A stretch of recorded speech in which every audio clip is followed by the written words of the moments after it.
السلام علیکم ورحمۃ اللہ وبرکاتہ۔ میں ہوں ایاز اللہ اور آپ کا ہمارے چینل پر خیر مقدم ہے۔ ناظرین، ترمذی اور ابن ماجہ میں ایک حدیث شریف ہے کہ حضور اکرم صلی اللہ علیہ وسلم نے ارشاد فرمایا کہ بنی آدم میں سے ہر ایک سے خطا ہوتی ہے، مگر خطا کرنے والوں میں سے سب سے افضل وہ ہوتا ہے جو نادم اور شرمندہ ہو کر توبہ کر لیتا ہے۔ چنانچہ ترمذی شریف جلد نمبر 2 صفحہ نمبر 76 پر ایک حدیث حضرت انس رضی اللہ عنہ سے مروی ہے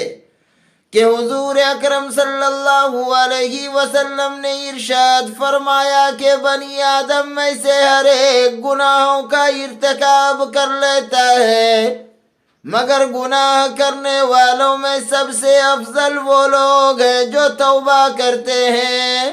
اور ایک دوسری حدیث شریف میں حضور اکرم صلی اللہ علیہ وسلم کا ارشاد ہے کہ اللہ کے یہاں گناہوں سے توبہ کرنے والوں کا حال ایسا ہے جیسا کہ انہوں نے کبھی گناہ ہی نہیں کیا ہے، اور اگر بالفرض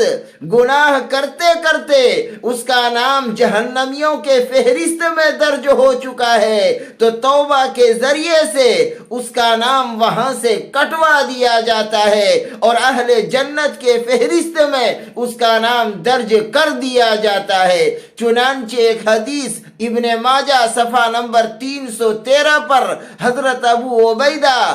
اپنے والد حضرت عبداللہ بن مسعود رضی اللہ عنہ سے نقل فرماتے ہیں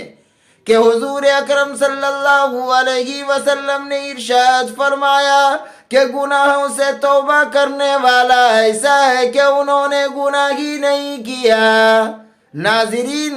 جب حدیث شریف کے اندر توبہ کرنے والوں کے لیے اتنے سارے فضائل ہیں تو میرے بھائیو، ہمیں چاہیے کہ ہم اپنے گناہوں پر، وہ گناہ جو ہم سے جان بوجھ کر ہو گئے ہیں، وہ گناہ جو ہم نے بھولے سے کر لیا ہے، اللہ ہمیں ان گناہوں پر توبہ کرنے کی توفیق عطا فرمائے، آمین۔